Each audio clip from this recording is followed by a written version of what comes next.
Why is the US imposing what Venezuela calls a naval blockade and air blockade? Washington has intensified its regime change efforts against Venezuela. The Trump administration has illegally shut down the country's airspace. It has imposed a naval blockade that Venezuela says seeks to starve a population of over 30 million people. These actions have triggered emergency UN Security Council meetings and international condemnation. The US escalation began in November 2025. On November 29th, President Trump declared Venezuelan airspace closed in its entirety. The US Federal Aviation Administration warned airlines of a potentially hazardous situation. Most international airlines suspended flights. Venezuela's foreign minister called it an air blockade that violates the UN Charter. The International Civil Aviation Organization reminded the US that every state has complete and exclusive sovereignty over the airspace above its territory.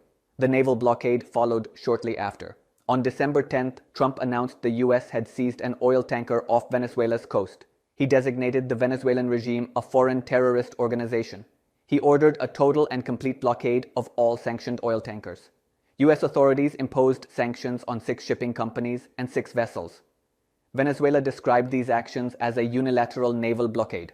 In letters to the UN Security Council, Venezuela asserted the blockade violates its national sovereignty, territorial integrity, and political independence.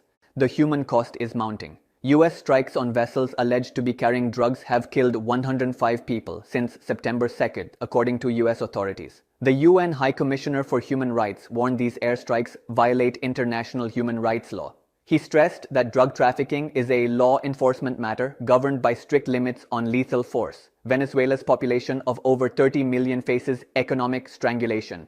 Oil revenues, critical for food and medicine imports, are being cut off. The country already suffers from hyperinflation and shortages. The US justifies its actions under Article 51 of the UN Charter. It claims to be engaged in a non-international armed conflict against drug cartels. Trump says he's using the full power of the United States to eradicate these drug cartels. But legal experts reject this argument.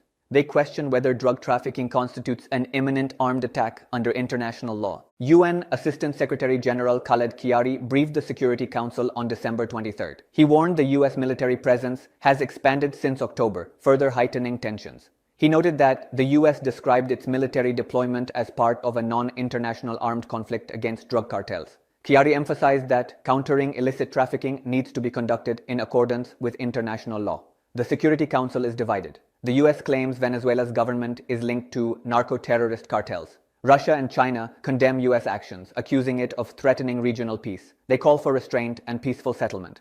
Venezuela has expressed openness to dialogue, but rejects orders, threats, or interference from any foreign power.